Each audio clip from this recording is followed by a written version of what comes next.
on exploring future careers. The sequence will be, first of all, Principal Ma'am will welcome our resource person, Mr. Shajaul Hassan, and read his profile. After which, Hassan sir will brief us about the need of career counseling and about future careers. In the end, Hassan sir will answer the queries of the participants. Meanwhile, I would request all of you to please write your questions in the comment section. Thank you. Ma'am, please. Thank you, Tezi ma'am, to set the tone. Good morning and Jai Hind. On behalf of Sunbeam School Sultanpur, I welcome Mr. Shazol Hassan, esteemed guests, parents, and dear students. As you all know, that today's resource person is Mr. Hassan. Mr. Shazol Hassan is the managing director and the master trainer of Mate and Mentor. He has around 20 years of experience in the field of training, education, counseling, and information technology. He has worked with reputed companies like IIM, UNICEF, and Postal and Telecom Department. Voluntarily, Hassan sir is working as a secretary at Society for Education and Environmental Development, which is registered with Government of Uttar Pradesh. He is a guest lecturer at University of Lucknow and few colleges in Lucknow. He is also one of the prestigious member of interview panel in a government-aided college at Lucknow, working in the field of vocational training. Once again, I welcome you, sir, and over to you. Thank you, ma'am. Thank you. Good morning, students, and Jai Jagat. Good morning, sir. Okay, so as you know, today's session is about career counseling and the promising careers in future. So we will start from कि career counseling की जरूरत क्यों है. The thing is कि आप अभी एक 1 hour spend करने वाले हैं हमारे साथ, है ना? You can say that it's a free seminar, free webinar, but actually you are spending your 1 hour. Okay? तो मेरी कोशिश ये होगी कि जब आप 1 घंटे के बाद आप यहाँ से जाएं या ये प्लेटफॉर्म छोड़ें, तो आपको लगे कि आपने जो एक 1 hour स्पेंड किया है उसके बदले में आपको कुछ बहुत इंपॉर्टेंट इंफॉर्मेशन मिली. तो money, time is like money, but जैसा कि आप जानते हैं कि अगर आप खराब करेंसी देते हैं ना मार्केट में, तो कोई लेता नहीं है, उसके बदले में सामान नहीं मिलता है. उसी तरीके से अगर आप जो है टाइम तो देंगे लेकिन अपनी अटेंशन नहीं देंगे, तो ये जो टाइम आपका होगा ना, तो ये एक कहना चाहिए खराब करेंसी की तरह होगा, जिसके बदले में आपको कोई भी सामान मार्केट में नहीं मिलता है. यानी कि कहने का मतलब ये है कि आप जो एक 1 hour यहाँ पे देने वाले हैं या उससे कम, वो आप पूरी अटेंशन के साथ देंगे कि क्या बात बताई जा रही है, तो डेफिनेटली आपको जो है बहुत फायदा होगा और आप कुछ प्रेशियस इंफॉर्मेशन यहाँ से लेकर जाएंगे. तो हम स्टार्ट करते हैं, अपनी स्क्रीन को पहले शेयर कर लेते हैं.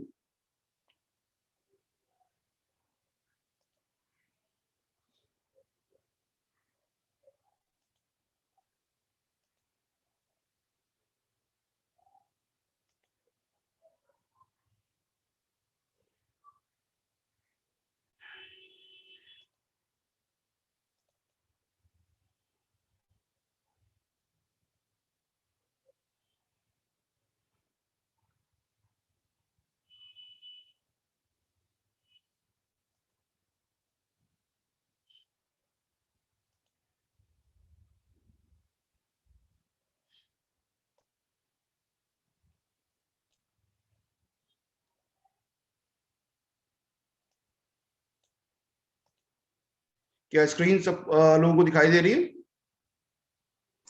Yes, Mr. Hassan. Yes, we can see that. Thank you. So as you can see, the first quote here is well begun is half done, यानी कि when ever you feel कि अब आपको करियर और अपना स्ट्रीम सिलेक्शन के लिए decisions लेने हैं, उस टाइम आपके लिए प्लानिंग बहुत इंपॉर्टेंट है। अगर आप प्लानिंग नहीं करते हैं ना, तो फिर आप काफी नुकसान में हैं। तो अगर आपकी शुरुआत अच्छी है, इसका मतलब आपने आधी लड़ाई जो है वो जीत ली है। अगला कोट है, if you fail to plan you are planning to fail, यानी कि अगर आपने अपने करियर को प्लान नहीं किया है, ठीक है, तो आपने फेल होने के लिए प्लानिंग कर ली है। ओके, तो यानी कि हमको बहुत ही ज्यादा कहना चाहिए अटेंशन के साथ और बहुत ही ज्यादा सोच कर ही प्लान करना है कि हमें आगे क्या स्ट्रीम सिलेक्ट करनी है या क्या किस करियर के लिए परस्यू करना है। ठीक है, जो डिसीजंस आप लेते हैं नॉर्मली अपने करियर से रिलेटेड, उसकी शुरुआत होती है स्कूल लेवल पे, जब आप अपने लिए एक स्ट्रीम सिलेक्ट करते हैं। ठीक है, तो स्ट्रीम सिलेक्शन से आपकी ये जर्नी स्टार्ट होती है। उसके बाद आप फिर करियर सिलेक्ट करते हैं अपने मन में या अपनी प्लानिंग में कि मुझे इस करियर के लिए परस्यू करना है। तो ये सब आपस में इंटरकनेक्टेड है एक्चुअली। ठीक है, तो अगर आप स्ट्रीम सिलेक्ट कर रहे हैं और करियर आपकी व्यू में नहीं है, तो आपकी का सिलेक्शन यहाँ गलत हो जाएगा। इसका मतलब ये है कि ये तीनों चीजें जो हैं आपस में इंटरकनेक्टेड हैं, यानी कि स्ट्रीम, करियर और पाथवे, यानी कि जो करियर हमने सोचा है, जो प्लान किया है, उसके लिए हमें कैसे आगे बढ़ना है, उसके लिए कौन सा पाथवे हमें अडॉप्ट करना है, किस रास्ते से कौन से एग्जाम्स देने हैं, क्या करना है, ये सब हमें प्लान करना है। क्योंकि हमने एक करियर प्लान किया हुआ है, उसके अकॉर्डिंग हमें इनिशियली स्ट्रीम जो है वो अपनी प्लान करनी है। अब जब हम करियर की बात करते हैं तो हम देखते हैं कि तीन चीजें होती हैं। एक जॉब सेटिस्फेक्शन, ठीक है, वो तब मिलता है जब आप वो काम कर रहे होते हैं जो आपको पसंद है। ठीक है, दूसरा होता है, जाहिर सी बात है भाई, कि हमको अच्छा पेमेंट भी मिलना चाहिए। अगर हमें पेमेंट नहीं मिलेगा, अगर हम पे if my job is not paying well, then जाहिर सी बात है कि सेटिस्फेक्शन कितना भी हो, हमारा काम नहीं चलना है। और जो काम हम कर रहे हैं, क्या हम उसमें अच्छे हैं, तो ये भी देखना है कि what you are good at. तो तीनों चीजें हमारे पास थोड़ी थोड़ी, जब हम डिसीजन लेंगे तो इन तीनों फैक्टर्स का ध्यान रखेंगे। जैसा कि आपको ये स्क्रीन में दिखाया जा रहा है कि अगर आप इसमें से कोई एक चीज या दो चीज करते हैं, तो कहीं ना कहीं आपके साथ जो है वो कोई ना कोई ड्रॉबैक रहता है। हैप्पी बट नॉट वेल्दी होंगे अगर आप, या जो है सिर्फ जो है रिच होंगे लेकिन बोल्ड होंगे। तो सब कुछ थोड़ा थोड़ा सारे फैक्टर्स को हमें इंक्लूड करना है अपने डिसीजन में। हमें ये बात समझनी चाहिए कि basically job is like a marriage इस मामले में, कि बेसिकली आप जो जॉब सिलेक्ट करेंगे उसके साथ आपको रहना है 30 to 35 इयर्स अपनी लाइफ में। ठीक है, तो क्या हो गया, क्या प्रॉब्लम? नहीं, वो मैं चार्जर में लगा करके इसको जो लगा रहा था आपकी meeting. Ma'am sir, Gaurav sir please आप अपना माइक बंद कर लें।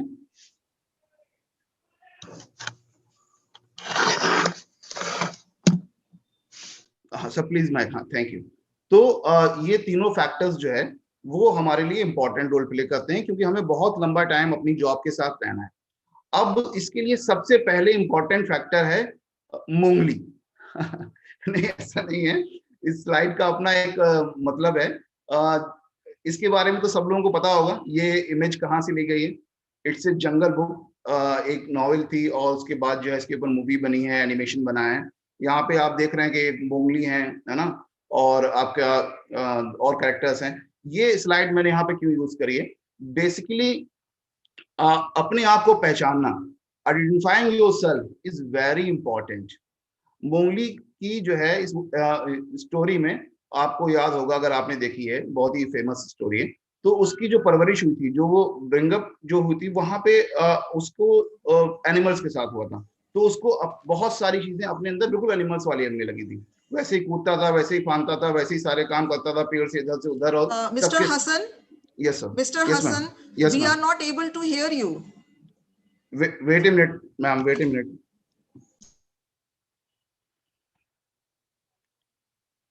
क्या मुझे दूसरे एंड से तो किसी ने म्यूट नहीं कर दिया है? Hello, hello, can anybody else tell me whether I'm audible or not? Muted. Yes, it's okay. It's okay, sir. Please carry on. Okay. Okay, thank you, thank you. तो ये इसलिए जरूरी है, ये जो स्लाइड मैंने यहाँ पे यूज करी है, कि जैसे ही इस मोंगली को ये एहसास होता है कि बेसिकली वो इंसान है, ठीक है, तो फिर वो अपनी आईक्यू यूज करके और वहां पे जो आग की ताकत है, यानी कि जो फायर को यूज करके, जिससे एनिमल्स तो डरते हैं, लेकिन चूंकि ये ह्यूमन बीइंग था, ये इंसान था, इसलिए ये कंफर्टेबल था, और उसने उस आग को यूज करके शेर खान को जो है वो डिफीट देता है। इसका मतलब ये है, इससे हमें मॉरल ये लेने वाला है कि self awareness is very important. आपको ये जानना होगा कि आपके अंदर क्या प्लस पॉइंट्स हैं, क्या माइनस पॉइंट्स हैं, उसके बाद जो आप डिसीजन लेंगे ना, तो वो आपके लिए बहुत ज्यादा फ्रूटफुल होगा।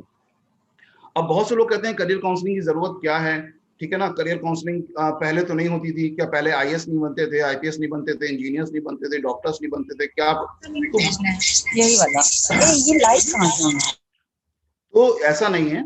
आप कामयाब लोगों को देख रहे हैं, पर अगर 100 लोग कामयाब हैं तो 1 लाख लोग वो हैं जिनको अगर करियर काउंसलिंग मिली होती तो शायद वो कामयाब होते, और आज की डेट में वो कामयाब सक्सेसफुल नहीं।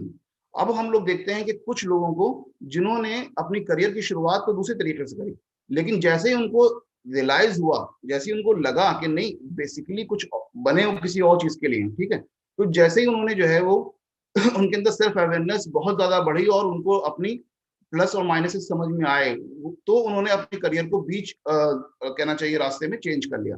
चेतन भगत का नाम हम सब लोग जानते हैं। वहां से इंजीनियरिंग करी इन्होंने, जहाँ पे जनरली स्टूडेंट्स का ख्वाब होता है आईआईटी से, फिर वहां से एमबीए किया जहां से लोगों का ख्वाब होता है यानी कि आईआईएम से। उसके बाद इन्होंने जो है अपने करियर में एज राइटिंग को अपना प्रोफेशन बनाया और बहुत ज्यादा कामयाब हुए। शायद ये पहले के दोनों प्रोफेशंस में अगर होते तो इनको लोग आज नहीं जानते। वैसे ही अनिल कुंबले हैं, मैकेनिकल इंजीनियर थे, लेकिन जो है आप जानते हैं कि कितने कामयाब, कितने सक्सेसफुल लेग स्पिनर बने। वैसे ही आपके एटकिंसन हैं, रॉन यानी कि जिसको मिस्टर बीन हम लोग कहते हैं, ये भी इलेक्ट्रिकल इंजीनियर थे, लेकिन इन्होंने भी जब प्रोफेशन चेंज किया तो बहुत ज्यादा कामयाब रहे। हर्षा भोगले हैं, केमिकल इंजीनियर थे, कमेंटेटर बन गए और बहुत कामयाब रहे। तो अगर ये अपने प्रीवियस फील्ड्स में होते तो शायद आज हम इनको नहीं जानते। तो जरूरी ये है कि हम अपने आप को समझें और इस बात को समझें कि हर इंसान जो है वो यूनिक है। कोई 2 लोग इंसान दुनिया में जो है वो सेम नहीं होते हैं। इसका प्रूफ कोई पूछे कि भाई क्या प्रूफ है आपके पास, तो आप जानते हैं कि फिंगरप्रिंट एंड रेटिना इंप्रेशन इस बात का प्रूफ है कि दुनिया में कोई भी 2 लोग एक जैसे नहीं होते। तो जब कोई 2 लोग एक जैसे नहीं होते हैं तो हम किसी को कॉपी करके अपने करियर के लिए और अपनी स्ट्रीम के लिए डिसीजन कैसे ले सकते हैं? जब वो पर्सनैलिटी अलग है, मेरी पर्सनैलिटी अलग है, तो हम अपना डिसीजन अपने अकॉर्डिंग लेंगे, लेकिन जनरली ऐसा होता नहीं है। आप जानते हैं कि डिसीजन हम लोग किस तरीके से लेते हैं अपनी स्ट्रीम के लिए या अपने करियर के लिए। तो हमेशा ये याद रखना चाहिए कि कोई भी 2 लोग एक जैसे नहीं होते हैं, हर एक की पर्सनैलिटी अलग होती है। And not 2 professions are same. कोई 2 प्रोफेशन भी सेम नहीं होते हैं। जनरली क्या है कि हम लोग जैसे मेडिकल प्रोफेशन के बारे में हमारे दिमाग में बात आती है तो हमें सिर्फ एक नाम याद आता है, डॉक्टर। अगर हम किसी बड़े नर्सिंग होम या बड़े मेडिकल कॉलेज में जाके देखते हैं, वहां पे हमें n नंबर ऑफ जॉब्स मिलेंगी जिनके लिए अलग क्वालिफिकेशन रिक्वायर्ड है, अलग कहना चाहिए पर्सनैलिटी रिक्वायर्ड है, अलग टाइप का इंटरेस्ट रिक्वायर्ड है। तो अगर आप देखें तो वहां पे तो please mute your mics, parents please mute your mics. तो वहां पे आप देखते हैं कि अलग अलग तरीके के प्रोफेशंस आपको नजर आते हैं। पैथोलॉजी भी होती है, केमिस्ट भी होता है, एक्सरे टेक्नीशियंस भी होते हैं, थिएटर्स भी होते हैं, ड्राइवर्स भी होते हैं। सारी तरीके के प्रोफेशन मिलते हैं हमको जब हम किसी मेडिकल कॉलेज या किसी नर्सिंग होम को विजिट करते हैं। तो मेडिकल मीन्स डॉक्टर ऐसा नहीं है, there are n number of options in medical field. तो यहाँ पे हम लोग जो बात कर रहे हैं वो यही कर रहे हैं कि एवरी पर्सन इज यूनिक। उसको समझना चाहिए कि हम यूनिक हैं, हमको अपने अकॉर्डिंग डिसीजन लेना है। उसके लिए सेल्फ अवेयरनेस इंपॉर्टेंट है, जिसके लिए मैंने आपको मोंगली का और जंगल बुक का एक एग्जाम्पल दिया। अब यहाँ पे हम देखते हैं आइंस्टीन का कोट है, everyone is genius but if you जज a fish on its ability to climb a tree it will live its whole life believing it is stupid. जाहिर सी बात है कि अगर आप हर एक को एक तरीके से कहना चाहिए कि एग्जामिन करेंगे, हर एक को एक तरीके से आप जो है जज करेंगे, तो पता चलेगा कि भाई आपने गलत एग्जाम दे दिया, आपने मछली को दे दिया पेड़ पर चढ़ने का एग्जाम, तो वो सोचेगी बेचारी कि वो तो बिल्कुल बेकार है इस दुनिया में। कहने का मतलब क्या है कि अगर मान लीजिए कोई बंदा है वो ह्यूमैनिटीज में बहुत अच्छा कर सकता है, बहुत अच्छा कर सकता है, लेकिन प्रेशर में उसने मैथ्स या बायोलॉजी ऑप्ट कर ली, तो क्या होगा, वहां पे जाके वो बिल्कुल लास्ट की रो में होगा, बिल्कुल ही पीछे होगा। जबकि अगर वो अपनी चॉइस के प्रोफेशन में होता, अपनी चॉइस की स्ट्रीम उसने ली होती, तो शायद वो सबसे आगे खड़ा होता। फिर वही बात को दूसरे कोर्ट से कही जा रही, don't compare yourself with anyone in this world, if you do so you are insulting yourself. अब पता चला कि आप बने किसी और चीज के लिए थे और आप दूसरे स्ट्रीम में चले गए, अब वहां पे आप कंपेयर कर रहे हैं जो बंदा मैथ्स में या बायोलॉजी में बहुत अच्छे मार्क्स लेके आ रहा है, बहुत अच्छा परफॉर्म कर रहा है। अब आपको लग रहा है मैं तो कुछ नहीं हूँ यार, मैं तो बिल्कुल बेकार हूँ, कहना चाहिए ये तो देखो, नहीं, गलत कर रहे हैं आप बेसिकली, छोटा सा डिसीजन गलत हो गया। आप अगर अपने आप को अपनी एनालिसिस करते, अपनी ना अपने बारे में सोचते, सेल्फ अवेयरनेस वाला फैक्टर यूज करते, तो शायद आपने सही डिसीजन लिया होता और वहां पर आप एक अच्छे मुकाम पे, एक अच्छी पोजीशन पर होते और आपको जो है इस तरीके का कॉम्प्लेक्स नहीं आता। तो आपको किसी से कंपेयर करने की जरूरत नहीं है, आप यूनिक हैं। जैसा कि बताते हैं साइंटिस्ट के ब्रेन के दो पार्ट होते हैं, एक राइट ब्रेन होता है, एक लेफ्ट ब्रेन होता है। लेफ्ट ब्रेन जो है इसमें लॉजिक, एनालिसिस, ऑर्गेनाइजेशन, एडमिनिस्ट्रेशन, जैसा कि आप स्लाइड में देख रहे हैं, इस चीजों से रिलेटेड चीजें होती हैं। और राइट ब्रेन में emotions, intuition, spirituality, art and music, तो ये सारी चीजें होती हैं। तो कुछ लोगों का कोई एक पार्ट ज्यादा अच्छे से वर्क करता है, कुछ लोगों का दोनों करते हैं, कुछ लोगों का एक राइट अच्छे से काम करता है, कुछ लोगों का लेफ्ट अच्छे से करता है। तो उसके अकॉर्डिंग जो है वो डिसीजंस कहना चाहिए, उनकी जो स्ट्रीम होती है, जो उनका वर्किंग एरिया होता है, परफॉर्मेंस का एरिया होता है, वो अगर उन्होंने सही सिलेक्ट किया है तो वो उसमें बहुत आगे तक जाएंगे। अब how do one select stream and career now this days? जैसा कि हम जानते हैं कि जब हमारे पास एक पहली बार कोई चीज चूज करने का मौका आता है, यानी कि जब हम को स्ट्रीम सिलेक्ट करनी होती है या करियर सिलेक्ट करना होता है, तो फिर हमारे पास आस पास से बिना मांगे मशवरे, बिना मांगे ओपिनियंस आना शुरू हो जाती हैं। ठीक है, जैसा कि आप स्लाइड में देख रहे हैं, तो यहाँ पे सब लोग अपनी अपनी बात हमसे कहते हैं। और एक बहुत बड़ी प्रॉब्लम क्या है कि एशियन कंट्रीज में थोड़ा स्ट्रक्चर भी गड़बड़ है कि हम ये सोचते हैं कि सबसे अच्छे बच्चे जो होंगे वो मैथ्स पढ़ेंगे, उससे वीक बच्चे जो होंगे वो बायोलॉजी पढ़ेंगे, उससे वीक बच्चे जो होंगे वो कॉमर्स पढ़ेंगे, और सबसे वीक बच्चे जो होंगे वो क्या पढ़ेंगे, ह्यूमैनिटीज पढ़ेंगे। जबकि ऐसा बिल्कुल भी नहीं है, it's a matter of choice. ये यहाँ पे कंपल्शन नहीं है, यहाँ पे आपका कि क्या चॉइस है, आपकी पर्सनैलिटी कैसी है, आपके इंटरेस्ट कैसे हैं, आपके अंदर एप्टीट्यूड कैसा है, उसके अकॉर्डिंग आप डिसीजन लेते हैं। ये देखिए एक स्लाइड है सामने, जिसको मैंने यूज किया है थोड़ा फन फैक्ट इंक्लूड करने के लिए, कि अगर आप लोग ने सबने हैरी पॉटर देखी होगी, मेरे ख्याल से मैंने तो बहुत बार देखी है, I am a big fan of Harry Potter. तो अगर वहां पे जो हाउसेस थे, अगर उनका सिलेक्शन होता तो बिल्कुल इस तरीके से होता जैसे यहाँ पे लिखा हुआ है, ठीक है ना, देखा होगा आप लोगों ने। तो अगर सबसे अच्छे वाले को मैथ्स, उसके बाद जो है फिर कॉमर्स वालों को हफलपफ, उसके बाद बायोलॉजी वालों को ऐसे, और फिर ये आखिरी में कि भाई घर का बिजनेस संभालेंगे, लाइक तो ऐसा बिल्कुल भी नहीं है। अब जो हम गलती करते हैं वो क्या करते हैं कि जब हम डिसीजन लेते हैं करियर को लेके या स्ट्रीम को लेके, तो हमारे पास जो फैक्टर्स काम करते हैं, ठीक है, वो क्या है कि प्रेशर हमारे ऊपर होता है, फैमिली प्रेशर होता है, और कुछ चीजें हम बाय चांस कर लेते हैं, लेकिन हमें करना कैसे चाहिए, बाय चॉइस करनी चाहिए। पीयर प्रेशर का मतलब क्या है कि आपका एक स्टूडेंट्स का ग्रुप था, उन सब ने मैथ्स ऑप्ट कर लिया, उन सब ने बायोलॉजी ऑप्ट कर लिया, अब आप सोच रहे नहीं जहां मेरे सारे फ्रेंड्स गए यार मुझको वहीं जाना, ठीक है, वरना ये दोस्ताना हमारा टूट जाएगा, है ना। तो दोस्ताने को नहीं देखना है, ये नहीं देखना है कि मेरे फ्रेंड्स क्या कहेंगे मुझको, है ना, हमको डिसीजन अपने अकॉर्डिंग लेना है। फैमिली प्रेशर आता है, फैमिली प्रेशर में दो तरह के प्रेशर होते हैं, एक पापा का प्रेशर होता है, एक मम्मी का प्रेशर होता है। पापा का प्रेशर होता है जनरली डांटने वाला, ठीक है, डंडे वाला, वो कहते हैं अच्छा जो है तुम मैथ्स नहीं लोगे, इंजीनियर नहीं बनोगे तो कैसे काम चलेगा, तुम डॉक्टर नहीं बनोगे, अरे फिर तुम्हें क्यों पढ़ा रहे हैं। ऐसे प्रेशर कभी कभी आता है, सब घरों में नहीं लेकिन मोस्टली पहले से पेरेंट्स ने कुछ सोच रखा होता है आपके लिए। मदर का प्रेशर आता है इमोशनल तरीके का, वो दिन में 4 बार कहेंगी मेरा बेटा या मेरी बेटी तो डॉक्टर बनेगी, मेरा बेटा या मेरी बेटी तो ये बनेगी। अब वो प्यार में कह रही है, लेकिन आपके ऊपर एक प्रेशर क्रिएट होता जा रहा है कि मेरे पेरेंट्स ये चाहते हैं कि मैं ये बनूं। तो हमें ऐसा नहीं करना है, हमें पेयर प्रेशर या फैमिली प्रेशर में नहीं आना है। हमको डिसीजन अपने, अब ये जो वर्ड मैं कह रहा हूँ कि अपने अकॉर्डिंग लेना है, अपने अकॉर्डिंग लेना है, इसका क्या मतलब होता है? देखिए, हर एक बंदा जो होता है, हर एक बंदा या बंदी जो होती है, उसको जो है ये देखना है कि नो योरसेल्फ, जो मैंने बात कही ना पहले कि नो योरसेल्फ, आप अपने को पहचाने। अपने को पहचानने का मतलब क्या है कि 3 चीजें हमें देखनी है, एक एप्टीट्यूड, दूसरा पर्सनैलिटी, तीसरा इंटरेस्ट। इसको अभी हम आगे और एक्सप्लोर करेंगे क्या चीज है। हमें जज करना है अपने आप को, हमें अपने आप का कहना चाहिए कि असेसमेंट करना है इन 3 चीजों के ऊपर कि मेरा एप्टीट्यूड किस तरफ है, मेरी पर्सनैलिटी किस टाइप की है, और मेरा इंटरेस्ट किस टाइप का है। पहले तो आप अपने आप को जाने इन टर्म्स के अंदर, और उसके बाद सेकेंडरी आपको पता होना चाहिए ऑप्शंस। ये बहुत जरूरी है, यानी कि आपका जो डिसीजन होना चाहिए वो एक इन्फॉर्म डिसीजन होना चाहिए, आपकी चॉइस एक इन्फॉर्म चॉइस होनी चाहिए, प्रेशर में नहीं होनी चाहिए। आपको पता होना चाहिए क्या ऑप्शन चल रहा है मार्केट में, कैसे आप क्या परस्यू कर सकते हैं, और फिर आपको अपने बारे में पता होना चाहिए। ये 2 चीजें अगर आपकी सही होगी तो आपका डिसीजन भी बढ़िया हो जाएगा।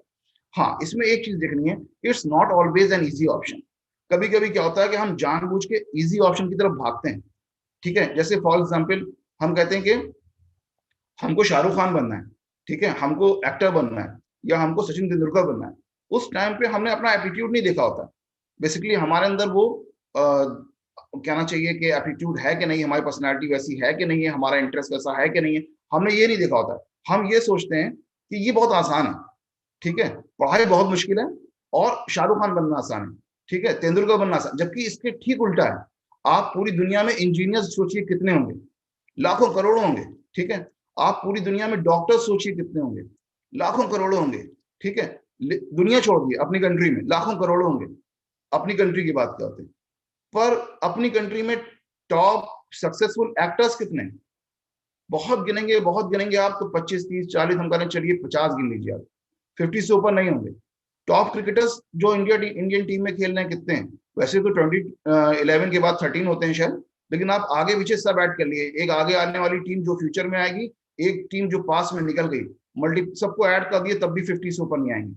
यानी पूरी कंट्री में टॉप 50 लोगों में अपने आप को गिनवाना आसान है, या करोड़ों लोगों में एक, लाखों लोगों में एक बनना आसान है। मतलब कहने का ये है कि जो आपकी चॉइस होनी चाहिए, जो आपका डिसीजन होना चाहिए, वो इस बिना पे नहीं होना चाहिए, इस बेसिस पे नहीं होना चाहिए कि इट्स एन इजी ऑप्शन, कि हमें पढ़ना नहीं पड़ेगा। अब हम बात करते हैं एप्टीट्यूड की। जो हमने कहा था आपसे 3 बातें कही थी कि एक तो आपको एप्टीट्यूड देखना है अपना, दूसरा आपको क्या देखना है, इंटरेस्ट देखना है, तीसरा आपको क्या देखना है, अपनी पर्सनैलिटी देखना है। तो एप्टीट्यूड जो है वो लगभग 5 तरह का होता है, numerical aptitude, verbal aptitude, mechanical aptitude, spatial aptitude and reasoning aptitude. सामने जो स्लाइड है आपके, इसमें बता रखा है कि कौन से एप्टीट्यूड में क्या चीजें काउंट करती हैं। जैसे न्यूमेरिकल एप्टीट्यूड है, वहां पर जाहिर सी बात है कि आपके अंदर मैथमेटिकल कॉन्सेप्ट्स क्लियर होने चाहिए, और नंबर्स के साथ आप कंफर्टेबल होने चाहिए, यानी कि स्टैट्स देखने हैं, मैथ्स देखना है, वो आपके लिए आसान हो, आपको अच्छा लगता हो, वो आप कर पाते हैं। कभी कभी होता है कि हमारा इंटरेस्ट है कि हम इंजीनियर बने, हमारा दिल बहुत चाहता है कि हम ये, लेकिन हमारा एप्टीट्यूड नहीं है वो। तो अगर हमने खाली इंटरेस्ट बेसिस के ऊपर ये डिसीजन ले लिया, अपना एप्टीट्यूड चेक नहीं किया कि भाई मैथ्स से मेरे मार्क्स आ रहे हैं 35, 50, 40, मार्क्स छोड़ दीजिए, मेरे को समझ में भी नहीं आती, मेरे को अच्छी भी नहीं लगती है, लेकिन मेरा दिल चाहता है मैं इंजीनियर बनूं, ठीक है, गलत है यहाँ पे। आपका इंटरेस्ट ठीक है, लेकिन आपका एप्टीट्यूड यहाँ पर, तो हमें अपना अभी मैं आपको ये भी बताऊंगा कि आप इसको कैसे चेक कर सकते हैं, ठीक है। तो ये एप्टीट्यूड को चेक करना है आपको सेल्फ अवेयरनेस के अंदर कि आपका एप्टीट्यूड किस तरीके का है, न्यूमेरिकल है कि वर्बल है कि मैकेनिकल है कि स्पैटियल है कि रीजनिंग है। उसके बाद सेकंड फैक्टर क्या था? सेकंड फैक्टर था आपकी पर्सनैलिटी। पर्सनैलिटी आपकी किस तरीके की है? पर्सनैलिटी आपकी लर्निंग ओरिएंटेशन वाली है, यानी कि आप न्यू एक्सपीरियंसेस के साथ आपको मजा आता है, आप इंट्रोवर्ट हैं कि एक्सट्रोवर्ट हैं, लोगों से मिलना, लोगों से बात करना आपको अच्छा लगता है कि नहीं, आपको अकेलापन अच्छा लगता है, आप 2x2 क्यूबिकल के अंदर कंफर्टेबल होंगे या आप मार्केटिंग में कंफर्टेबल होंगे। एटीट्यूडनल ओरिएंटेशन, आप कॉम्पिटिटिव हैं कि सामने वाले को किसी तरीके से हराना है, सबसे ऊपर अपने मार्क्स लेके आने हैं, या आप जनरस हैं, कोऑपरेटिव हैं, आप दूसरे को भी साथ लेके चलना चाहते हैं। एथिकल ओरिएंटेशन क्या है आपका?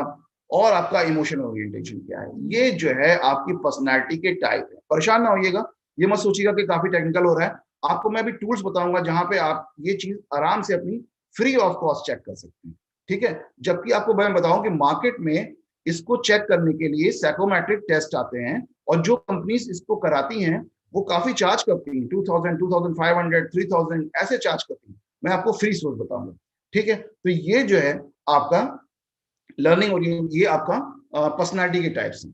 फिर हम आ जाते हैं आखिरी में सबसे इंटरेस्ट पे, तीसरा फैक्टर सेल्फ अवेयरनेस में, तीसरा फैक्टर यानी कि सबसे इंपॉर्टेंट चीज क्या है, सेल्फ अवेयरनेस। और सेकंड नंबर पे क्या इंपॉर्टेंट है कि नोइंग ऑल द ऑप्शंस, यानी कि हमारा जो डिसीजन हो वो इन्फॉर्म्ड हो, ठीक है।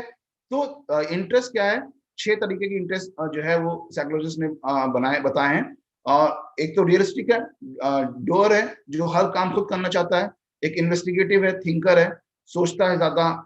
और एक आर्टिस्टिक है जिसको कुछ क्रिएटिव करके सुकून मिलता है। एक सोशल है जिसको लोगों की हेल्प करके अच्छा लगता है। एक एंटरप्राइजिंग है जिसको लीड करना अच्छा लगता है, लोगों को लीड करना और आगे एग्जाम्पल सेट करना अच्छा लगता है। और एक आपका कन्वेंशनल है जो कि ऑर्गेनाइज्ड है, चीजों को मैनेज करना उसको अच्छा लगता है। तो इसमें आपका इंटरेस्ट कौन सा है ये भी आपको जानना बहुत जरूरी है। देखिए, करियर काउंसलिंग के नाम पे आपको बहुत कुछ होता मिलेगा, लेकिन एक जो सही तरीका है वो यहाँ पे मुझे खुशी है कि आपके स्कूल ने मुझे अपॉर्चुनिटी दी, और मैं तारीफ करूंगा स्कूल की, प्रिंसिपल मैम की, कि जो इतना आप लोगों को सोच लेके फिक्रमंद हैं कि बिल्कुल एग्जैक्टली जैसा मैं, इट्स नॉट अबाउट मी। ये अगर आप नेट पे सर्च करेंगे तो आपको मिलेगा कि करियर काउंसलिंग का सही तरीका क्या है, जो मैंने अभी आपको एक्सप्लेन किया, ठीक है। अब हम आते हैं फ्री टूल के ऊपर। जो टेस्ट हमने आपको बताया कि सेल्फ अवेयरनेस के लिए आपको आपकी पर्सनालिटी जानना चाहिए, आपका इंटरेस्ट पता होना चाहिए, और तीसरे नंबर पे आपको अपना एप्टीट्यूड पता होना चाहिए। इसके लिए साइकोमेट्रिक टेस्ट आते हैं जो कि आपको इस वेबसाइट पे फ्री ऑफ कॉस्ट मिलेंगे। इसका नाम है 123test.com। इस पे आप जाएंगे और जाने के बाद आपको जो भी आपको टेस्ट देना है, पर्सनालिटी का देना है, करियर चॉइस का देना है, वो सिलेक्ट करेंगे और वहां पे वो टेस्ट आपका स्टार्ट हो जाएगा। आपको अपना टेस्ट देना है। अब यहाँ पे एक बात बहुत इंपॉर्टेंट बताना चाहूंगा मैं, जो साइकोमेट्रिक टेस्ट होते हैं ये कोई एग्जाम वाला टेस्ट नहीं होता है। जनरली एग्जाम वाले टेस्ट में आपका कॉन्सेप्ट क्या होता है, बाय हुक और बाय क्रुक मुझे पास होना। यहाँ पे ये नहीं होगा, आपको यहाँ पास और फेल नहीं होना है। It's like pathology test. जैसे कि पैथोलॉजी टेस्ट होती है, में टेस्ट होता है, आपका ब्लड टेस्ट होता है, तो वहां पे अगर आप गलती से अपनी जगह पे अपने नाना जी का ब्लड दे देंगे तो क्या होगा, क्या होगा, बहुत सारी डिसीज आ जाएंगी आपके अंदर जो कि आपके अंदर नहीं है। या आप खुद बहुत एजेड है, मान लीजिए फॉर एग्जांपल कोई आदमी है वो 70 साल का है और उससे ब्लड टेस्ट के लिए ब्लड मांगा जाए, वो अपने पोते का, नवासे का, किसी का, छोटे बच्चे का ब्लड दे दे, क्या होगा, एकदम हेल्दी आ जाएगा। तो उससे क्या फायदा होगा, कोई फायदा नहीं होगा। ना उसकी बीमारियां निकल के आएंगी, ना उसका कोई सोल्यूशन मिलेगा, ना इलाज होगा। तो साइकोमेट्रिक टेस्ट में सच बोलना होता है और बिल्कुल ईमानदारी से इसके आंसर देने होते हैं, क्योंकि यहाँ पे ना कोई पास होता है ना कोई फेल होता है। यहाँ पे आपको आपके बारे में एक रिपोर्ट मिलती है, एक कहना चाहिए कि ऑप्शंस मिलते हैं। तो यहाँ पे आपको पास नहीं होना है, यहाँ पे आपको सच बोलना है। अगर आप सच नहीं बोलेंगे तो साइकोमेट्रिक टेस्ट बिल्कुल बेकार हो जाएगा, फेल हो जाएगा। जैसा कि पैथोलॉजी वाला टेस्ट बेकार हो जाएगा अगर आप ब्लड सैंपल या यूरिन सैंपल किसी और का दे देंगे अपनी जगह पर, ठीक है। तो इसमें बस एक चीज का ध्यान रखिएगा कि जब लास्ट में आपको सारी चीजें बता दी जाएंगी, फिर कुछ करियर ऑप्शन बताए जाएंगे जो कि वेस्टर्न कंट्रीज की होंगे, तो वहां पे आपको एक काउंसलर चाहिए होगा या आपके यहाँ पे कोई टीचर होंगी जो आपको बता सकेंगी कि ये जैसे वहां पे ये प्रोफेशन दिया हुआ है वैसे यहाँ पे ये प्रोफेशन होता है। यानी कि वो आपको एक फील्ड बताएंगे, उस फील्ड में जो डेजिग्नेशंस के नाम होंगे वो शायद यहाँ पे ना चलते हो इंडिया में। तो वो चीज आप अपने अकॉर्डिंग चेंज कर सकते हैं कि फॉरेन कंट्री में जो चीज ये कहलाती है, हमारे यहाँ पे सिमिलर टाइप की जॉब जो है वो ये वाली है। लेकिन आपको आपके रिपोर्ट्स मिल जाएंगी, यानी कि आपको आपकी पर्सनालिटी के बारे में, आपको आपके कहना चाहिए इंटरेस्ट के बारे में और आपके एप्टीट्यूड के बारे में आपको पूरी जानकारी मिल जाएगी। अब यहाँ पे हम बात करते हैं स्ट्रीम कौन कौन सी होती हैं। कुछ खास ऐसी बात बताने वाली नहीं है, आप सब जानते हैं, साइंस, कॉमर्स और ह्यूमैनिटीज। और whichever the stream is, student have to choose any 5 subjects। ये भी आपको पता है, तो इसको हम आगे क्विट कर जाते हैं, आगे स्किप कर जाते हैं, ठीक है। साइंस स्ट्रीम में क्या है, मेन सब्जेक्ट फिजिक्स है, केमिस्ट्री है, बायोलॉजी है, आपको पता है ये बात, ठीक है। अब यहाँ पे आप देखते हैं ग्रेजुएट लेवल कोर्सेज। देखिए ये छोटी स्लाइड है, आपको पढ़ भी नहीं पाएंगे, और आपको सामने एक पूरी बुकलेट की इमेजेस हैं, एक बुकलेट है उसके अंदर की ये इमेजेस हैं। इसको हम ये कर सकते हैं, या तो कि हम आपके स्कूल को मेल कर देंगे, आपके स्कूल से आपको डिस्ट्रीब्यूट हो जाएंगी, या फिर प्रिंसिपल मैम चाहेंगी तो एक व्हाट्सएप नंबर आपको दे दिया जाएगा, जो लोग उसके ऊपर अपना नाम और स्कूल का नाम और क्लास लिख के भेजेंगे, उनको वो बुकलेट जो है वो फ्री ऑफ कॉस्ट, ठीक है, कोई पैसे नहीं लिए जाएंगे आपसे, किसी तरीके की कोई फीस नहीं है, कोई चार्जेस नहीं है, फ्री ऑफ कॉस्ट ये बुकलेट आपको दे दी जाएगी, जिसके अंदर सारे स्ट्रीम्स के ऑप्शंस दिए हुए हैं। ओके। उसके बाद जो है वो आपकी साइंस स्ट्रीम आती है। साइंस स्ट्रीम में आपको पता है कि फिजिक्स, केमिस्ट्री और मैथ्स, ठीक है। उसके बाद इसके भी देखिए कुछ ऑप्शंस यहाँ पे दे रखे हैं, इंजीनियरिंग, मैनेजमेंट, बीए, लॉ, बहुत सारी चीजें हैं। अभी इतना टाइम नहीं है, इसीलिए मैंने इसको एक बुकलेट फॉर्म में कर लिया है, जो कि आपको फ्री ऑफ कॉस्ट दे दी जाएगी, ठीक है। उसके बाद कॉमर्स स्ट्रीम आपकी आती है, जहाँ पे मेन सब्जेक्ट्स आपके बिजनेस स्टडीज हैं, अकाउंट्स, इकोनॉमिक्स, मैथ्स, और इससे रिलेटेड भी जो ऑप्शंस हैं आपके वो इस बुकलेट में दिए हुए हैं कि क्या क्या ऑप्शंस आपके जो है इसके अंदर आप जा सकते हैं, क्या परस्यू कर सकते हैं, ठीक है। उसके बाद ह्यूमैनिटीज आता है। सबसे ज्यादा इसको हम लोगों ने नजरअंदाज किया है, इसको जो है आप ये सोचिए, ह्यूमैनिटीज में तो बहुत सारी चीजें आती हैं, लेकिन ह्यूमैनिटीज में सबसे अदना हम समझते हैं, सबसे खराब, सबसे नीचे लेवल में समझते हैं आर्ट। आर्ट मतलब जो आप पेंट से, पेंसिल से और ब्रश से करते हैं, कि अरे भाई ये कुछ नहीं कर पाया तो ह्यूमैनिटीज ले लियो, ह्यूमैनिटीज में भी कुछ नहीं कर पाया तो उसने ब्रश पकड़ लिया। अब आप सोचिए कि अगर आप वो काम कर रहे हैं जिसमें आपका दिल लगा हुआ है, इंटरेस्ट है, आपका एप्टीट्यूड है, आपकी पर्सनालिटी वैसी है, तो आप वन ऑफ द बेस्ट, अगर एक छोटा सा एग्जाम्पल लेते हैं, फिदा हुसैन का नाम सुना होगा आप लोगों ने। फिदा हुसैन की एक पेंटिंग इतने की बिकती थी जितने में हजारों इंजीनियर्स को सैलरी मिल जाए एक महीने की, या हजारों डॉक्टर्स को एक महीने की सैलरी मिल जाए। सोचिए आप, तो स्ट्रीम कुछ नहीं होती। और यहाँ तो फिर बहुत बड़ा स्कोप है, इंग्लिश लैंग्वेज बहुत स्कोप है, अगर आप देखें तो history, geography, political science, psychology, बहुत ही ज्यादा स्कोप है, बशर्ते कि आप इसके अंदर अच्छा परफॉर्म करें। प्रॉब्लम क्या होती है, जैसे ही बच्चे ह्यूमैनिटीज लेते हैं वैसे ही वो उनके अंदर रिटायरमेंट फीलिंग आ जाती है, ठीक है, कि अरे यार अब तो हो जाएगा, कोई बात नहीं है। नहीं, अगर आप ह्यूमैनिटीज लेके भी उतनी मेहनत करें जितनी मेहनत आप मैथ्स लेके करते हैं या बायोलॉजी लेके करते हैं, तो आप यकीन मानिए आपका करियर बहुत ब्राइट है। यहाँ पे ह्यूमैनिटीज से कुछ करियर्स मेंशन है जो कि बुकलेट के फॉर्म में आपको मिल जाएंगे। अब हम एक बहुत दूसरी बात भी करते हैं, इसके बाद ऐड करते हैं स्किल्स। देखिए स्किल्स तीन तरह की होती हैं, life skills, soft skills and vocational skills. हम लोग जनरली जब करियर की बात करते हैं तो वोकेशनल स्किल्स की बात करते हैं। लाइफ स्किल्स और सॉफ्ट स्किल्स ऐसी दो चीजें हैं जिसको हम भूले हुए हैं, बहुत जरूरी है इसके बारे में अलग अलग कोर्सेज होते हैं। बहुत, एक बॉम्बे में इंस्टीट्यूट है जो लाइफ स्किल्स और सॉफ्ट स्किल्स पे कोर्स कराता है, 4 लाख रुपए फीस है उसकी खाली, ठीक है। तो ये बहुत इंपॉर्टेंट है, और हम लोग की कंपनी जो है वो हम लोग ऑफर कर रहे हैं अलग अलग जहाँ पे जाके इन कोर्सेज को, कि बहुत इंपॉर्टेंट है। लाइफ स्किल्स का मतलब ये कि आपको चाहे जॉब करनी है या नहीं करनी है, प्रोफेशनल फील्ड में आना है या नहीं आना है, कुछ ऐसी स्किल्स जो आपके लिए जरूरी है for being a good human being, आपके लिए एक अच्छा इंसान, एक कामयाब इंसान। भले आप प्रोफेशन कोई नहीं अडॉप्ट करते हैं, आप कोई लेडी है घर पे रहती हैं, हाउसवाइफ हैं, लेकिन उनके लिए भी लाइफ स्किल्स बहुत इंपॉर्टेंट है। उसके बाद आता है सॉफ्ट स्किल्स, यानी कि ये कोई ट्रेड की स्किल्स आपको नहीं बताता है, बस आपको अगर आप किसी जॉब में या बिजनेस में जा रहे हैं तो वहां पे आपके लिए कौन सी स्किल्स बहुत ज्यादा हेल्पफुल होने वाली हैं, वो होती हैं सॉफ्ट स्किल्स। और वोकेशनल स्किल्स, जिनको हम हार्ड स्किल्स भी कहते हैं, ये टिपिकल प्रोफेशनल स्किल्स होती हैं, जो काम आप करने जा रहे हैं। फॉर एग्जांपल आप कोडर हैं तो आपको कोडिंग आनी चाहिए, तो वो वोकेशनल स्किल में आ जाता है। इसका एग्जांपल देता हूं मैं आपको। लाइफ स्किल्स देखिए राइट हैंड साइड पे है, self awareness, empathy, critical thinking, creative thinking, decision making, problem solving, coping with stress, coping with emotion. ये सारी की सारी लाइफ स्किल्स हैं। आप जॉब करते हैं, नहीं करते हैं, हाउस वाइफ हैं, घर में रिटायर्ड आदमी हैं, सबके लिए ये बहुत जरूरी है। लाइफ स्किल्स आपको एक अच्छी जिंदगी जीने के लिए स्किल्ड करती है।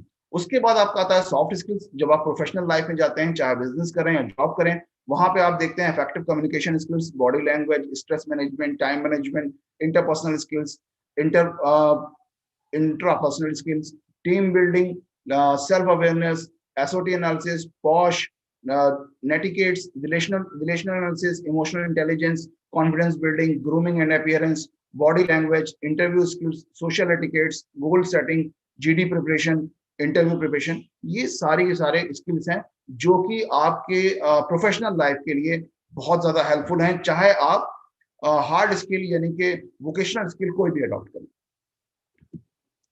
अब हम लोग आते हैं अपने कहना चाहिए कि टॉपिक के ऊपर, जो कि इसका आज का एक इम्पोर्टेंट टॉपिक था, फ्यूचर करियर्स। यानी कि अगर हम आज से 5 साल बाद की बात करें तो कौन से करियर्स हमको आज की डेट में प्रॉमिसिंग नजर आ रहे हैं। ठीक है, तो देखिए दो बातें हैं। एक तो ये कि जिस तरीके से बढ़ रही है, कहना चाहिए कि आपका जिस तरीके से दुनिया बढ़ रही है और जिस तरीके से जॉब्स में कमियां आती जा रही हैं दिन पे दिन, उस बेसिस के ऊपर एंटरप्रेन्योरशिप एक बहुत इंपॉर्टेंट फैक्टर है। गवर्नमेंट ऑफ इंडिया भी यही आपको इस बात के लिए मोटिवेट कर रही है कि आप एंटरप्रेन्योर बने, यानी कि आप खुद जॉब लेने वाले ना बने, जॉब देने वाले बने। बहुत मुश्किल काम नहीं है, कॉन्फिडेंस होना चाहिए और प्रॉपर क्वालिफिकेशन होनी चाहिए। बिजनेस के लिए भी हमको वो लोग दिमाग में आ जाते हैं जिन्होंने लाइफ में, ऐसे बहुत से लोग मिलेंगे आपको जो ऐसा बिजनेस कर रहे हैं, वो बिल्कुल पढ़े लिखे नहीं, पर वो कोई ऐसा बिजनेस कर रहा है जिसमें वो बहुत कामयाब है। वो बात मैं अभी यहाँ पे नहीं कर रहा हूँ, मैं बात कर रहा हूँ उस बिजनेस की जिसमें आपकी तीनों स्किल्स काम आती हैं, यानी कि soft skills, life skills and vocational skills. ये सब सीखने के बाद आप उसको करना एज ए जॉब पसंद नहीं करते हैं, बल्कि आप कोई छोटा सा अपना स्टार्टअप सेटअप करते हैं, कोई बिजनेस स्टार्ट करते हैं। आने वाला टाइम इसका है। जॉब्स में ओवरऑल कमियां देखी जा रही हैं, हो सकता है आगे भी देखी जाएं।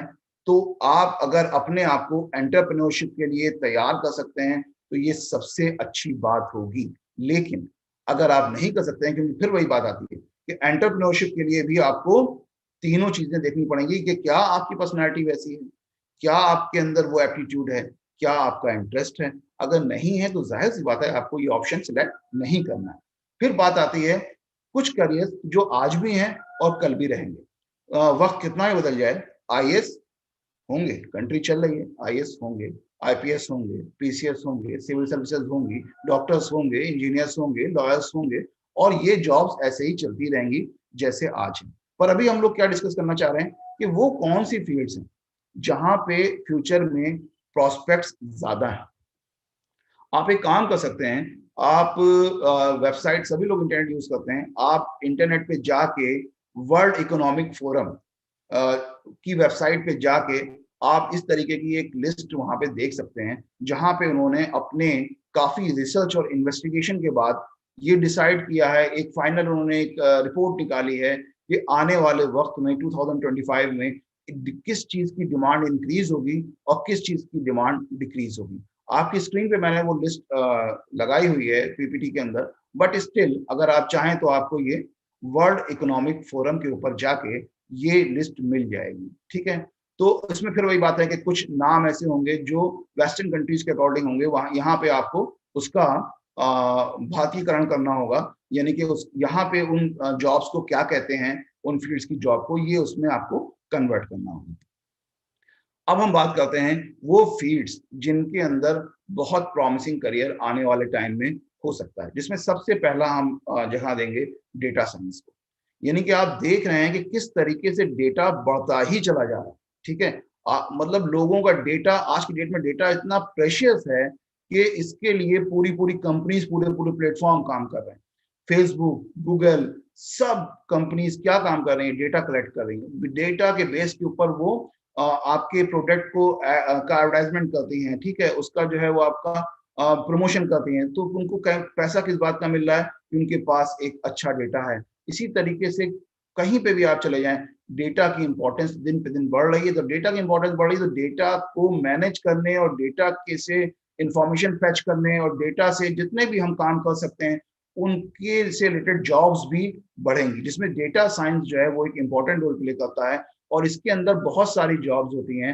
इसके अंदर आपको आईटी स्किल्स आपके अंदर होनी चाहिए, स्टैटिस्टिक्स या मैथ्स बैकग्राउंड आपका होना चाहिए। और इसमें मैंने 2 लिंक दिए हैं। डेटा साइंटिस्ट की जो जॉब्स हैं वो कैसी हैं, क्या चाहिए इसके लिए, क्या क्वालिफिकेशन चाहिए, कौन कौन से स्कूल्स हैं, कौन कौन से कॉलेजेस हैं, ये सब इन लिंक्स में है। अब जाहिर सी बात है, आप कहेंगे सर मैं पीपीटी के अंदर आपका लिंक कैसे यूज करूंगा। ठीक है, आपने लिंक तो यहाँ पे बनाया हुआ है, तो एक काम हम लोग ये करेंगे कि जो YouTube का लिंक आपको अभी दिया गया है, इस प्रोग्राम के खत्म होने के बाद, इस वेबिनार के खत्म होने के आधे घंटे के अंदर उस YouTube के जो वीडियो है उसके कमेंट बॉक्स में ये सारे लिंक्स आपको अवेलेबल होंगे। ठीक है, ये सारे लिंक्स जो भी हम आपको दिखाने जा रहे हैं, ये सारे लिंक्स वहां पे अवेलेबल होंगे। आप जाइए, वहां से एक्सेस करिए अपनी इंफॉर्मेशन, और हो सके तो एक अच्छा इंफॉर्म डिसीजन अपने लिए लीजिए। तो ये डेटा साइंस जो है वो पहला ऑप्शन मैंने यहाँ पे दिया है। दूसरा है नर्सिंग। अब आप कहेंगे एकदम से डेटा साइंस नर्सिंग, हाँ जाहिर सी बात है भाई, सारे के सारे स्ट्रीम्स काम करेंगे ना। ऐसा थोड़ी ना कि अब आने वाला वक्त खाली मैथ्स वालों का या आने वाला वक्त खाली बायोलॉजी वालों का, ऐसा बिल्कुल नहीं रहेगा। हमेशा कुछ, हर स्ट्रीम्स के कुछ प्रोफेशन ऊपर होंगे, कुछ नीचे होंगे। तो नर्सिंग एक आने वाले में, अब यहाँ पे नर्सिंग का मतलब से दिमाग हमारा जो है वो आता है सिर्फ कि जो नर्सेस हम लोग जनरली हॉस्पिटल में देखते हैं, हम कहते हैं यार हमें थोड़ी ना बनना है वैसा नर्स, और नर्स का मतलब तो लेडी होता है, हम तो मेल हैं, जेंट्स हैं। ऐसा नहीं है। आप नर्सिंग वर्ल्ड बहुत ही वाइड है, बहुत ज्यादा। इसको जब आप एक्सप्लोर करेंगे, मैंने इस पे लिंक्स दिए हुए हैं जो कि आपके यूट्यूब के नीचे भी आ जाएंगे कुछ देर के बाद, तो वहां पे आप जाकर देखेंगे कि train nurses specially western countries में, इनकी सैलरी आप इमेजिन भी नहीं कर सकते कि सैलरीज क्या हैं इनकी। मतलब यहाँ पे एक इंजीनियर बेचारा क्या कमाएगा जितनी वहां पे एक ट्रेन नर्स, जो कि मेल फीमेल दोनों होते हैं, जो उनकी सैलरी है वो 3-3, 4-4, 8-8, 9-9 लाख रुपए पर मंथ है। लेकिन प्रॉपर उसके लिए एग्जाम देना है, प्रॉपर क्वालिफिकेशन लेनी है, और प्रॉपर एजुकेशन लेनी है। ठीक है, तो ये चीज भी अभी लिंक्स आपको वहां पे मिल जाएंगे। आने वाले टाइम में जो हेल्थ इश्यूज हैं वो आप देख ही रहे हैं, दिन पे दिन बढ़ रहे हैं, प्लस लोगों के पास टाइम नहीं है। ठीक है, ओल्ड एज में हर एक को केयर की जरूरत होती है। ठीक है, लेकिन हमारे पास वक्त नहीं है, इतना सब बिजी हो गए हैं कि चाह के भी अपने पेरेंट्स से प्यार भी करते हैं, फिर भी हम टाइम नहीं दे पाते हैं। पैसे सबके पास आ रहे हैं आजकल, तो nursing is a promising career. उसके बाद हम आते हैं AI, robotics and machine learning के ऊपर। आप जानते हैं आर्टिफिशियल इंटेलिजेंस क्या है? जिसको नहीं पता है, देखिए इंटेलिजेंस जो है वो ह्यूमन बीइंग की, यानी कि नेचर की एक क्वालिटी है। नेचर ने जो चीजें बनाई हैं उनमें इंटेलिजेंस है। हमने मशीन बनाई है, हमने सब कुछ उसके अंदर डाल दिया है, लेकिन हम इंटेलिजेंस नहीं डाल पा रहे हैं। तो उसके लिए हम आर्टिफिशियल इंटेलिजेंस यूज करते हैं। इसका मतलब जो इंस्ट्रक्शन हमने किसी मशीन को दी है, उसके ऊपर जब वो मशीन वर्क करे तो उन इंस्ट्रक्शंस के बेसिस के ऊपर अपने लिए नई इंस्ट्रक्शन जनरेट कर ले, ये एआई होता है। और एआई जॉब खा भी रहा है लोगों की, जॉब्स कम भी कर रहा है, क्योंकि जो काम मैनुअल होते हैं वो सब अब मशीन से हो रहे हैं, रोबोट से हो रहे हैं, एआई यूज करके हो रहे हैं। लेकिन जिस चीज को यूज करके हो रहे हैं उसमें भी तो जॉब्स हैं। तो वो एक प्रॉमिसिंग करियर है आने वाले टाइम के लिए, और इसकी डिटेल्स भी आपको यूट्यूब पे मिल जाएंगी। यूआई यूएक्स डिजाइनर हो गया, यानी कि जितनी भी एप्स होती हैं, जितने भी सॉफ्टवेयर्स होते हैं, उसमें दो पार्ट होते हैं, एक बैक हैंड होता है, एक फ्रंट हैंड होता है। बैक हैंड में वो पूरा प्रोग्रामिंग होती है जिससे वो काम करता है। फ्रंट हैंड में वो डिजाइन होती है। आपको कोडिंग बिल्कुल नहीं आती, पर आपको डिजाइनिंग आती है, तो आप इन सॉफ्टवेयर्स का फ्रंट हैंड डिजाइन कर सकते हैं, यूएक्स डिजाइन कर सकते हैं, यूआई डिजाइन कर सकते हैं। और ये इसके लिए कोडिंग स्किल्स नहीं बल्कि डिजाइनिंग स्किल्स चाहिए। आने वाले टाइम में ये एक प्रॉमिसिंग करियर है। साइकोलॉजिस्ट, आप जान रहे हैं कि किस तरीके से मेंटल हेल्थ इश्यूज बढ़ रहे हैं। अभी प्रॉब्लम क्या है कि इंडिया में और दूसरी एशियन कंट्रीज में लोग अपनी मेंटल हेल्थ को छुपाते हैं। हड्डी टूट जाती है हाथ की तो प्लास्टर बांध के फोटो खिंचवाते हैं, यूट्यूब पे सॉरी फेसबुक पे डालते हैं, यहाँ पे बड़ा बड़ा लिख के ना कि जो है। लेकिन अगर मेंटल इश्यू है तो सबसे छुपाते हैं। इवन अपने घर में जो सबसे नियरेस्ट और डियरेस्ट लोग भी उनके हैं, उनसे भी छुपाते हैं। ये थोड़ा सा यहाँ पे एक प्रॉब्लम है, धीरे धीरे जा रही है, धीरे धीरे अवेयरनेस बढ़ रही है। फॉरेन कंट्रीज में ये अवेयरनेस काफी हद तक हो चुकी है। लोग छोटी सी भी इशू होता है मेंटल स्ट्रेस का, वो जाके साइकोलॉजिस्ट से मिलते हैं। तो धीरे धीरे वहां तो एक्सपेंड कर ही रहा है, यहाँ पे भी आ रहा है, यहाँ पे भी एक्सपेंड कर रहा है। और साइकोलॉजी सिर्फ इस चीज का नाम नहीं है, आप इस लिंक पे जाके देखेंगे बहुत तरह की साइकोलॉजी है। क्राइम की फील्ड में साइकोलॉजिस्ट चाहिए, बिजनेस और के फील्ड में साइकोलॉजिस्ट चाहिए। इस पे आपको पूरी इंफॉर्मेशन मिलेगी। ये एक प्रॉमिसिंग करियर है फ्यूचर के लिए। बायोटेक, आप सब जानते हैं कि किस तरीके से इंक्रीज कर रहा है। नेट पे आप सर्च करेंगे आपको पता चलेगा। और इससे रिलेटेड कौन कौन सी फील्ड्स हैं, कौन कौन सी जॉब्स हैं और कौन कौन से कॉलेजेस हैं, ये आपको इस लिंक पे मिलेगा। इस फील्ड के बारे में आप जानते हैं कि जो डीएनए है इसके ऊपर सबसे ज्यादा जो काम हो रहा है, ठीक है, वो बायोटेक। अगर जो है म्यूटेशन है, डीएनए है, और आपका जो है वो कहना चाहिए जिसे कहते हैं क्लोनिंग है, इन सब पे काम हो रहा है। हेल्थ के लिहाज से और भी तमाम लिहाज से बहुत बेनिफिशियल हो रहा है, और ये एक प्रॉमिसिंग करियर है फ्यूचर के लिए। IoT, इंटरनेट ऑफ थिंग्स, ठीक है, is an extension of internet connectivity into physical devices. अगर जिन लोगों को नहीं पता है उनके लिए यहाँ डेफिनेशन भी लिखी हुई है। And everyday objects, in other words, IoT is a network of physical devices that can communicate and interact with their internal state of the external। अब आप कहेंगे ये सब क्या पढ़ दिया आपने? शॉर्ट में बताता हूँ मैं आपको। आपने अलेक्सा का नाम सुना? ठीक है, Alexa switch on the light, आजकल ये होता है। तो अलेक्सा एक छोटी सी डिवाइस है जो कि स्पीकर है, स्मार्ट स्पीकर कहते हैं। 2400 रुपए या 2500 रुपए का मिलता है अमेजोन के ऊपर, आप खरीद सकते हैं, घर पे लेके आएंगे, मोबाइल से कनेक्ट करेंगे। एक उसके साथ स्मार्ट लाइट भी आती है, वो आप अपने घर में लगा देंगे, उसकी कीमत 700 या 800 रुपए है ऑनलाइन। अब आप बोलेंगे Alexa switch on the light, light on हो जाएगी। Alexa switch off the light, light बंद हो जाएगी। तो ये जो इंटरनेट ऑफ थिंग्स है, यानी कि फिजिकल चीजों को, जो चीजें, फैन है घर का, घर ऑफिस में बैठे हुए हैं, आपने फैन ऑन कर दिया, फैन बंद कर दिया, एसी ऑन कर दिया, एसी ऑफ कर दिया। बच्चे स्कूल जा रहे हैं, वैन में अंदर आए तो स्कूल में जो उनके मान लीजिए कोई एसी लगा है, फैन लगा है, वो ऑन हो गए। जितनी फिजिकल चीजें हैं उनको इंफॉर्मेशन से, इंटरनेट से जोड़ना, ये आईओटी है और ये बहुत तेजी से बढ़ रहा है। ये एक प्रॉमिसिंग करियर है आने वाले टाइम के लिए। गेमिंग, आखिरी हम अभी ऑप्शन लेके चल रहे हैं इसको। गेमिंग जो है वो बहुत बड़ी फील्ड है, लेकिन इसमें वो लोग खुश ना हो जो दिन भर गेम खेलते रहते हैं, क्योंकि खाली खेलना जो है वो गेमिंग नहीं है। अगर आप बहुत अच्छे हैं तो आप गेम टेस्टर बन सकते हैं, पर गेम डेवलपर बनने के लिए आपको फिर से कोडिंग आनी चाहिए, डिजाइनिंग आनी चाहिए। इस और कौन कौन से ऑप्शन है गेमिंग की फील्ड में, काफी बड़ा है। अगर हम वेबिनार की बात करें, एक टॉपिक के ऊपर एक वेबिनार 1 घंटे का हो सकता है, लेकिन हम टाइम को देखते हुए आपको लिंक्स प्रोवाइड कर रहे हैं कि आप इन लिंक्स पे जाकर और इंफॉर्मेशन ज्यादा से ज्यादा वहां पर निकाल सकें। तो ये था आज का आपका वेबिनार, और मुझे लगता है कि आपने जो भी टाइम यहाँ पे दिया है, अगर सिंसियरिटी से दिया है, अगर आपने ध्यान दिया है, चीजों को नोट किया है, तो आपके लिए ये 1 घंटे का बेस्ट कहना चाहिए रिटर्न आपको मिला होगा। फिर भी अगर आपकी जो क्वेरी होगी वो अभी आप क्वेश्चन आंसर सेशन में जो है वो दे सकते हैं, और अगर उसमें भी आप नहीं दे पाते हैं तो मैं आपको अपना फोन नंबर मैम के थ्रू, स्कूल के थ्रू, क्योंकि मैं डायरेक्ट यहाँ से आपसे कोई इंटरेक्शन नहीं करना चाहता हूँ, मैम के थ्रू आपको एक व्हाट्सएप नंबर दे दूंगा। उस व्हाट्सएप नंबर पे जब आप अपनी कोई क्वेरी डालेंगे 24 आवर्स के अंदर हम आपको उसका रिस्पॉन्स देंगे। Thank you very much. Highly informative, Mr. Hassan. Really, in detail you have explained everything. And I want to say, like, why through ma'am, you can share your WhatsApp number with students, and if they want to contact you, and if you can help them, so I will be very happy. Definitely. Now the questions for you is, there are 2 questions. How to become a space scientist? One child has asked how to become a space scientist, and another one has asked how to become a YouTuber. So YouTuber is in great demand, and I Right. think so. These are the 2 questions which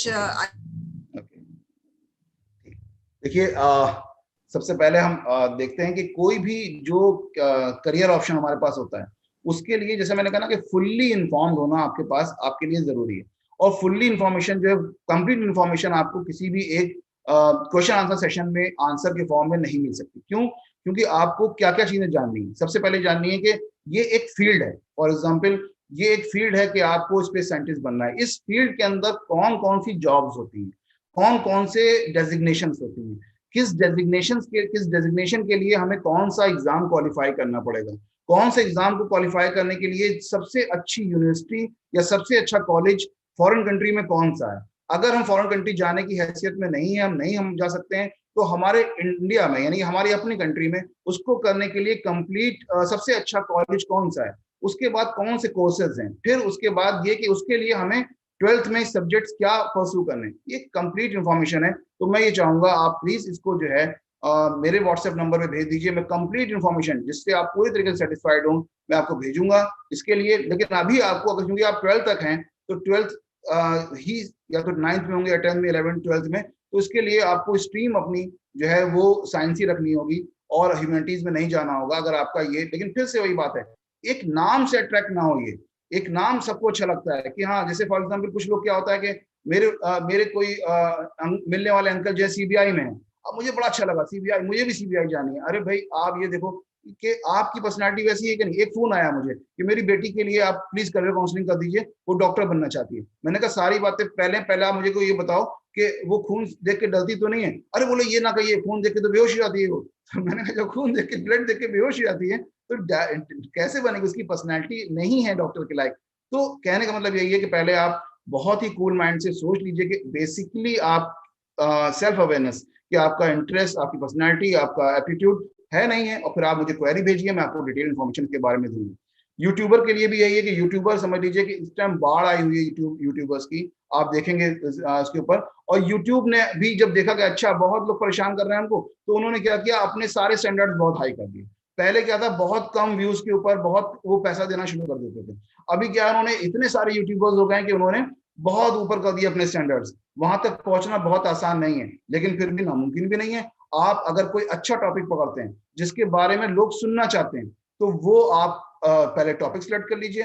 फिर आपके पास एक छोटा सा एक studio होना चाहिए, जहां पे एक अच्छी क्वालिटी का मोबाइल या कैमरा रिकॉर्डिंग के लिए, एक अच्छा जो है वो आपको माइक आवाज के लिए, और एक अच्छा कंप्यूटर जिसका कॉन्फ़िगरेशन अच्छा हो, जिसके ऊपर आप अपनी वीडियो की एडिटिंग कर सकें और उसको इम्प्रेसिव बना सकें। तो वो काम अगर आप कर लेते हैं, टॉपिक अच्छा है, और आप रेगुलर इंटरवल के ऊपर अगर आप अपने वीडियोस पोस्ट करते हैं, ऐसा नहीं कि एक आज कर दिया फिर एक महीने बाद कर दिया, नहीं, सबको पता हो कि आज मंडे है, आज इनका वीडियो आएगा और वो हमारे लिए फायदेमंद होगा, ये कर लिया। फिर आप जाएंगे ऑनलाइन कोर्सेस उडेमी के ऊपर, आप जाके देखेंगे कि यूट्यूब प्रमोशन कैसे करना है, वो पूरे कोर्सेज हैं, फीसेस बहुत कम है, 500, 1000 इतनी फी में आपको एक बढ़िया ऑनलाइन कोर्स मिल जाएगा। How to promote your videos on YouTube, how to promote your Facebook page, ये पूरे कोर्सेज हैं। और मेरे ख्याल से एक महीने के कोर्सेज हैं, तो ये लेकिन बहुत कम कॉस्ट में है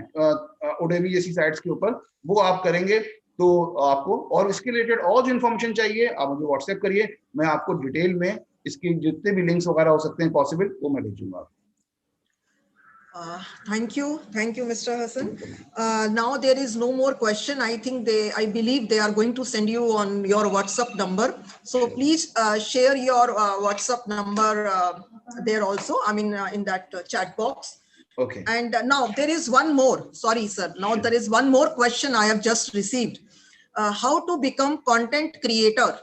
बिल्कुल, Content creator. yes. सही है, ठीक बात है। तो कंटेंट में अगर आपका मतलब टेक्स्ट है, तो सबसे पहले आपको जो अपना पीजी परस्यू करना है वो इंग्लिश से करना है, ठीक है। यानी ह्यूमैनिटीज आपको ऑप्ट करना है, ह्यूमैनिटीज में आपको इंग्लिश ऑप्ट करना है। और जिस वक्त आप ग्रेजुएशन कर रहे होते हैं और पोस्ट ग्रेजुएशन कर रहे होते हैं, उस टाइम पे आपके कॉलेज में, आपके शहर में इग्नो के सेंटर्स होंगे।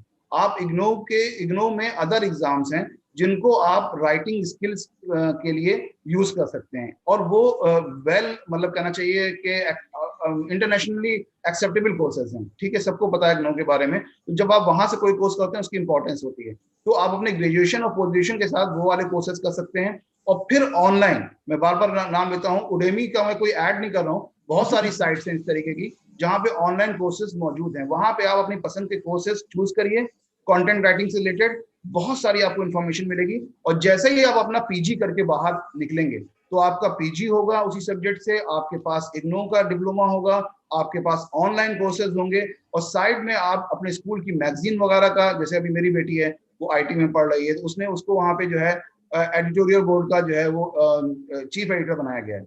तो उसका इंटरेस्ट वही है जो आप पूछ रहे हैं, सेम वही इंटरेस्ट है, तो उसने अभी यहाँ से अपना काम इस तरीके से शुरू कर दिया। आप वेबसाइट्स वगैरह से कहिए भाई मैं जो हूँ आपको फ्री में कंटेंट बना कर दे रहा हूँ, आप मुझे सर्टिफिकेट दे दीजिए खाली एक, तो आप वहां से अपना फ्री में काम करना शुरू करिए। जब तक आप पीजी करेंगे तब तक आप इतने स्किल्ड हो गए होंगे कि जैसे ही आप पीजी करके बाहर निकलेंगे, गॉड विलिंग आपको एक अच्छी जॉब मिल जाएगी कंटेंट राइटिंग के लिए। Mr. Hassan, if you have time, then there is one last question I want to ask. Sure, ma'am. What is the best way to get in civil services? Civil services तो आप जानते हैं कि 2-3 तरीके के हैं। आप आईएएस के लिए ट्राई कर सकते हैं, पीसीएस के लिए ट्राई कर सकते हैं। अब इसके लिए तो सीधा सा एक ही एग्जाम होता है, ठीक है। उसके लिए भी ये बात देखी गई है कि कंपैरेटिवली साइंस साइड के मुकाबले में ज्यादातर जो लोग काम इसमें क्वालिफाई कर रहे हैं वो ह्यूमैनिटीज वाले कर रहे हैं, ये चीज देखी गई है। तो मेरा एक जानने वाला स्टूडेंट ऐसा भी था कि जिसको जो था तो साइंस में बहुत अच्छा, मतलब उसके 95 या 93 ऐसे कुछ % आए थे मार्क्स, बट उसने चूंकि उसको सिविल में जाना था तो उसने जो है ह्यूमैनिटीज ऑप्ट किया, और ह्यूमैनिटीज ऑप्ट करके भी एक थोड़ा सा यूनिक ज्योग्राफी सब्जेक्ट ऑप्ट किया। जिसमें बहुत ही कम जो है कहना चाहिए लोग जाते हैं, क्योंकि वहां पे आपको सारे ऑप्शन मिलते हैं सिविल सर्विसेज में, आप किसी भी सब्जेक्ट से एग्जाम दे सकते हैं। तो वहां पे अगर आप कुछ इस तरीके से एक्सपेरिमेंटल काम करते हैं और आपको लगता है कि आप कर सकते हैं, तो एक अच्छा ऑप्शन रहेगा। और कोचिंग को प्रमोट नहीं करना चाहिए, लेकिन मैं कर रहा हूँ कि आपको एक अच्छी कोचिंग भी ज्वाइन करनी होगी। कोई नाम नहीं ले रहा हूं मैं, जो आपके एरिया में अच्छी हो, क्योंकि गाइडेंस मिलता है कोचिंग से। कोचिंग किसी को कोई एग्जाम क्वालिफाई नहीं करा पाती है, पर वहां पे अगर अच्छी कोचिंग है तो आपको गाइडेंस मिलता है। इसके अलावा मैं ये भी कहूंगा कि जब कभी भी आप किसी बड़े एग्जाम की तैयारी कर रहे हैं, तो छोटे एग्जाम्स को नजरअंदाज न करिए। क्योंकि क्या होता है कि कभी कभी हमारा प्लान है काम नहीं करता है, लेकिन प्लान है की तैयारी में हम इतने कहना चाहिए स्ट्रांग हो गए होते हैं कि हम दूसरे एग्जाम बहुत चुटकियों में निकाल लेते हैं। तो जब भी आप किसी बड़े एग्जाम की तैयारी कर रहे हैं, तो छोटे एग्जाम जो हैं वो आप जरूर देते रहिए, और उसमें आ जाए तो फिर आपके सामने एक डिसीजन होगा कि आपको उसको छोड़ के आगे तैयारी करनी है कि यही करना है। तो मेरे ख्याल से आपके लिए ये बेस्ट रहेगा। बाकी और लिंक्स मैं बार बार कह रहा हूँ, देखिए अगर आप ये क्वेश्चन करते हैं कि मुझे ये बनना है क्या करूं, तो जाहिर सी बात है मैं आपको थोड़ा सा ही ब्रीफ कर सकता हूँ यहाँ पर। बाकी आपको काफी इंफॉर्मेशन चाहिए होती है उस चीज के लिए, वो तभी पॉसिबल है जब मैं आपको ईमेल या व्हाट्सएप से रिलेटेड करूं, और वो मैं बिल्कुल करूंगा। बस मुझे थोड़ा टाइम दे दीजिएगा। जैसे अगर आज प्रोग्राम खत्म होता है तो विद इन ए वीक या विद इन 2 days मैं आपके नंबर्स पे ये सारी इंफॉर्मेशन सेंड कर दूंगा। Thank you. Thank you so much, Mr. Hassan, and thanks for the links which you are going to share in the chat box. I think it is going to help the students. Now, one last request is to all the viewers, please switch on the cameras for photo session. Please switch on the camera for photo session.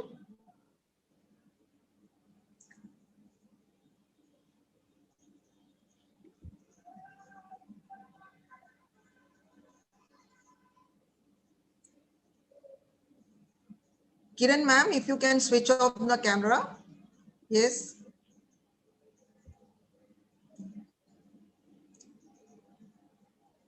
I think we should give one more minute to Kiran ma'am, Sushma ma'am. Switch on the camera.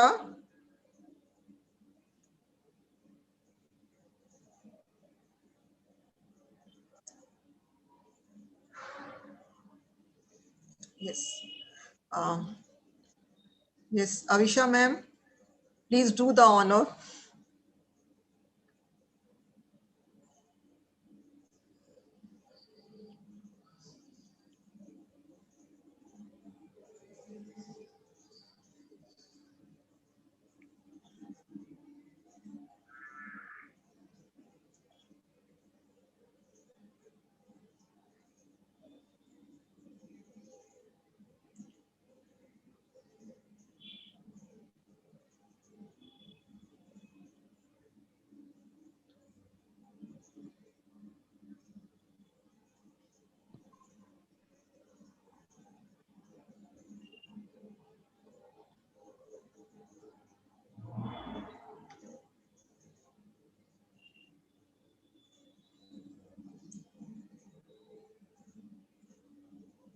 Mr. Hassan, I hope you have shared the link and everything. No, ma'am, अभी नहीं किया मैंने। Just Okay, okay, okay, अभी कर okay. रहा हूँ। Okay, please, and your WhatsApp number also with your name, so Sure. that children should be able to, identify that this is your mobile number. Sure. And I hope that if I will invite you again, Definitely. you will give us the time, your precious time, and I'm really, really thankful. I think, right. Avisha ma'am, done?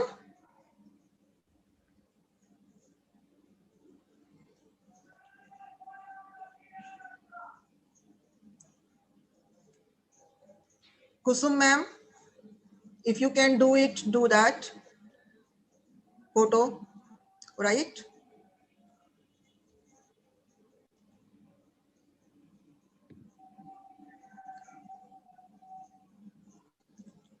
Thank you once again, Mr. Hassan. Okay, so now I think anything else which you want to share more? So last. So you have, yes, you really have given in detail everything, and I think there is lots of takeaway for the students or for everyone. Even I have learned, the list which you have provided from the World Economic Forum. Even I was not knowing that, and really I am very grateful to you, and such a nice information it is which you have shared. Thank you. Thank you so much. Thank you. Thank you so much.